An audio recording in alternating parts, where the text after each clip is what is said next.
तो दोस्तों stock market में आप आ चुके हो। आप ट्रेडिंग करते हो, इन्वेस्टिंग करते हो, लेकिन आपको रिस्क मैनेजमेंट नहीं पता। रिस्क टू रिवॉर्ड रेशियो को कैसे कैलकुलेट करते हैं, या फिर ये रिस्क टू रिवॉर्ड रेशियो या फिर रिवॉर्ड रिस्क रेशियो क्या होता है आपको नहीं पता। तो आज इस वीडियो में हम इस कॉन्सेप्ट को क्लियर करेंगे और इसके कैलकुलेशन को भी जानेंगे कि हम रिस्क रिवॉर्ड रेशियो कैसे कैलकुलेट करते हैं, कितने रिस्क पे कितने रिवॉर्ड होना चाहिए, या जो रिवॉर्ड हमने जनरेट किया है, जो टारगेट हमने सेट किया है, उसका रिस्क कितना लेना चाहिए हमें। तो वो आज हम कैलकुलेशन में देखेंगे। चलिए फिर इस वीडियो को शुरू करते हैं और कैलकुलेशन को देखते हैं क्या है इस कैलकुलेशन में। कैलकुलेशन बहुत ही सिंपल है। चलिए फिर शुरू करते हैं।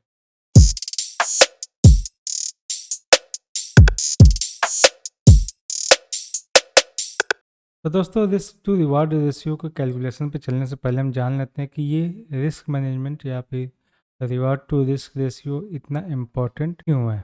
तो दोस्तों इसका इम्पोर्टेंस इसलिए ज़्यादा है क्योंकि आपको ये बताएगा कि आपने जो रिस्क लिया है उसका प्रॉफिट आप कितना मैक्स टू मैक्स अचीव कर सकते हो या फिर करना चाहिए। अगर आपने 1 रुपया लिया है, अगर 1 रुपये का रिस्क ले रहे हो या 5 रुपये का या 10 का ले रहे हो रिस्क, तो उस रिस्क के अगेंस्ट में आप रिवॉर्ड कितना एक्सपेक्ट कर सकते हो, आपको रिवॉर्ड कितना रखना चाहिए, क्या आपका टारगेट प्राइस होना चाहिए। तो ये मैनेजमेंट यहाँ से पता चलता है इस कैलकुलेशन के थ्रू। और इसका कैलकुलेशन बहुत ईजी है। सपोज कोई स्टॉक है ABC, ठीक है, या XYZ। तो ये स्टॉक है XYZ जिसका हमने एंट्री पॉइंट, जो अभी करेंट पॉइंट है इसका CMP जो है, ठीक है, CMP 100 है।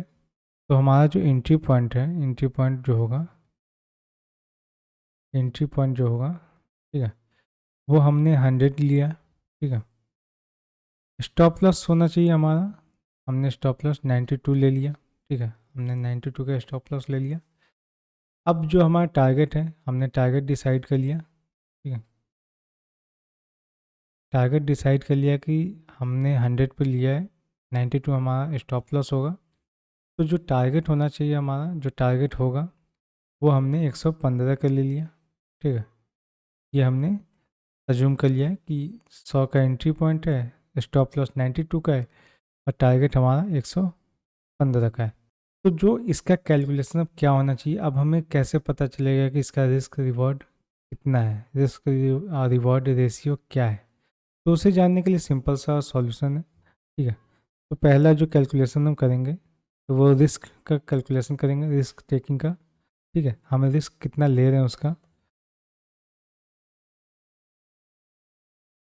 रिस्क टेकिंग का, ठीक है। तो रिस्क टेकिंग में क्या होता है, जो एंट्री पॉइंट होगा हमारा, ठीक है, जो एंट्री पॉइंट होगा उसमें से हम स्टॉप लॉस को माइनस कर लेंगे। जो एंट्री पॉइंट होगा हमारा उससे स्टॉप लॉस को माइनस कर लेंगे। तो एंट्री पॉइंट कितना था, 100, और स्टॉप लॉस को माइनस किया, स्टॉप लॉस कितना था, 92। आंसर कितना आया, 8, ठीक है। नेक्स्ट पॉइंट पे नेक्स्ट कैलकुलेशन हम रिवॉर्ड कैलकुलेट करेंगे, ठीक है। तो रिवॉर्ड एक्सपेक्टिंग क्या होगा,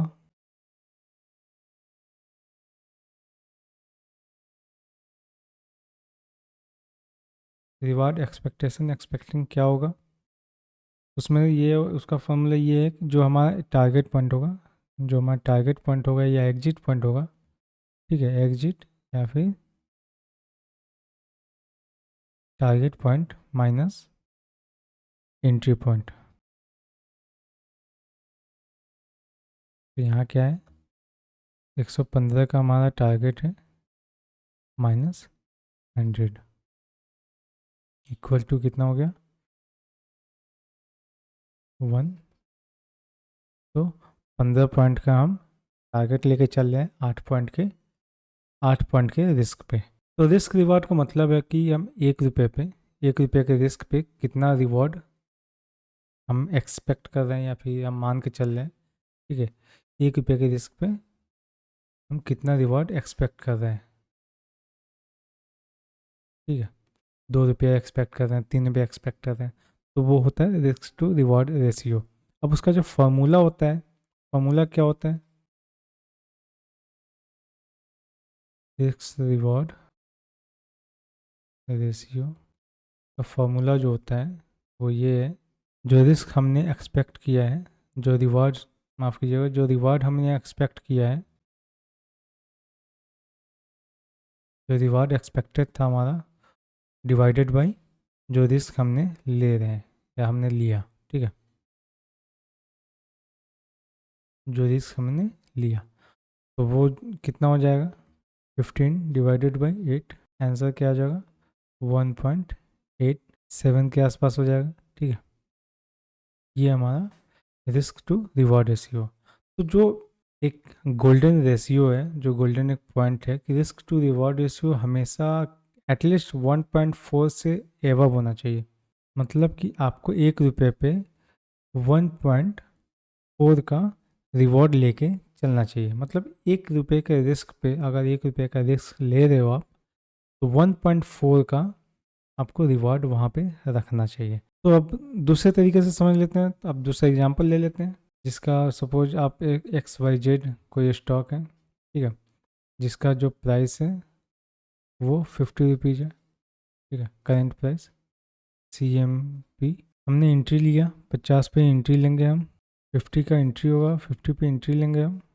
जो स्टॉप लॉस हम देखेंगे, जो जो भी कैंडलस्टिक पैटर्न बनेगा वहाँ पे स्टॉप लॉस हमने बताया था आपको।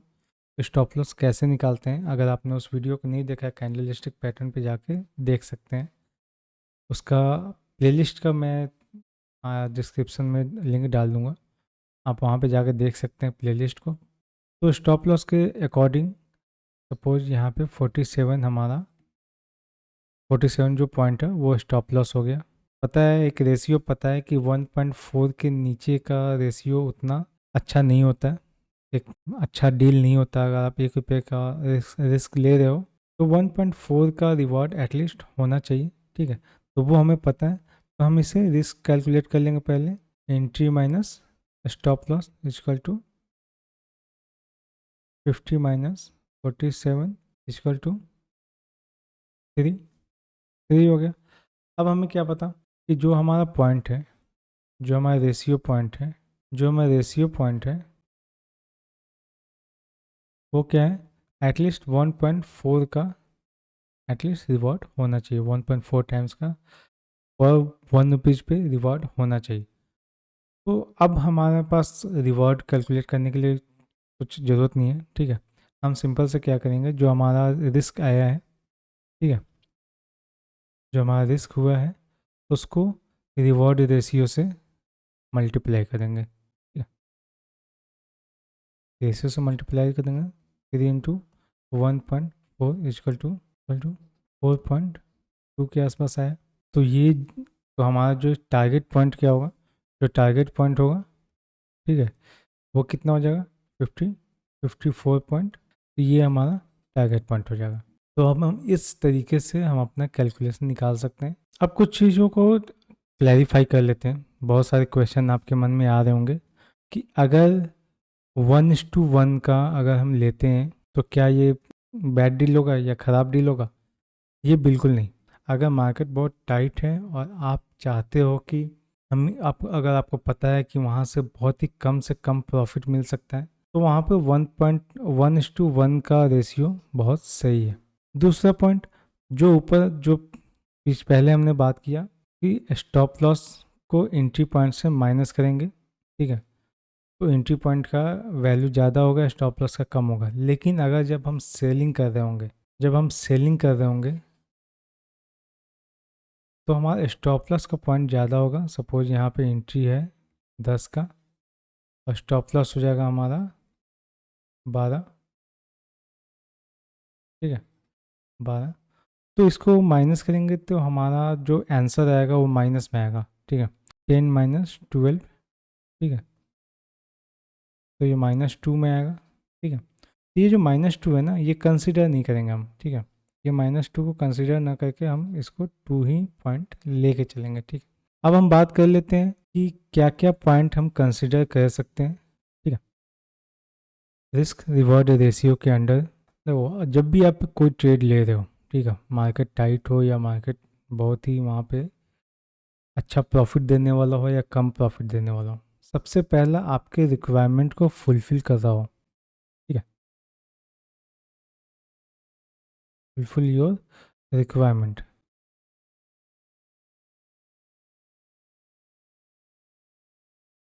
फुलफिल योर रिक्वायरमेंट का मतलब क्या है?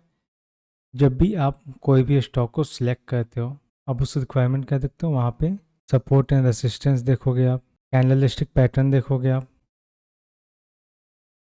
कैंडलस्टिक पैटर्न देखोगे आप, फिर ट्रेंड देखोगे आप।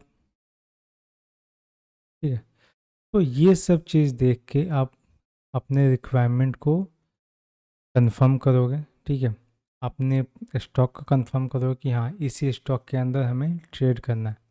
जब ये सब कुछ कंफर्म हो जाए तब जाके आप अपना रिस्क, जो रिवॉर्ड रेशियो है 1.4 का जो होता है, उसको आप क्लियर कीजिएगा कि आपको 1.4 चाहिए, 1.5 चाहिए, या फिर रिस्क टू रिवॉर्ड 2 टाइम्स को आप एक्सपेक्ट कर सकते हो, टारगेट 2 टाइम्स एक्सपेक्ट कर सकते हो।